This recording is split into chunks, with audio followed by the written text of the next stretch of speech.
Posko Terpadu Angkutan Udara Idul Fitri 1445 Hijriah di Bandara Ngurah Rai resmi berakhir pada Kamis 18 April 2024. Selama 16 hari masa pelayanan Posko Terpadu, Bandara Ngurah Rai melayani 1.059.069 penumpang baik domestik maupun internasional.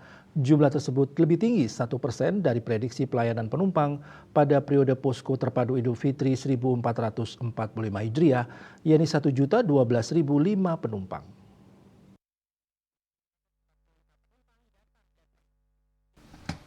Hal tersebut disampaikan Jenderal Manajer Bandara Igusti Ngurah Rai Handi Heryudityawan Jumat 19 April 2024. Handi mengatakan pihaknya senantiasa berusaha untuk memberikan pengalaman terbang yang tidak terlupakan untuk memastikan kenyamanan dan keamanan pengguna jasa.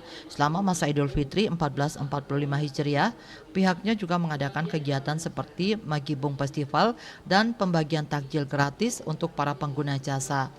Selama masa pelayanan Posko Terpadu Idul Fitri, Bandara Internasional Igusti Ngurah Rai mencatatkan pelayanan kepada 1.059.069 penumpang, terdiri dari 472.005 penumpang domestik dan 587.064 penumpang internasional. Jumlah tersebut mengalami peningkatan sebanyak 6% dari jumlah pelayanan penumpang di tahun 2023 sebanyak 998.521 penumpang.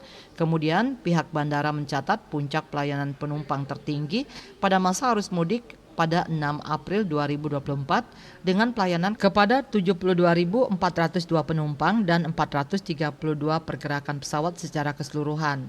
Sedangkan puncak arus balik di Bandara Ngurah Rai terjadi pada 14 April 2024 dengan jumlah pelayanan yang mencapai 77.427 penumpang dan 440 pergerakan pesawat secara keseluruhan.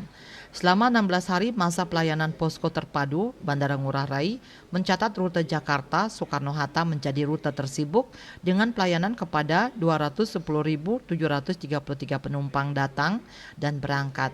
Kemudian Singapura menjadi rute terpadat berikutnya dengan 120.734 penumpang secara keseluruhan dan Surabaya dengan melayani 78.167 penumpang.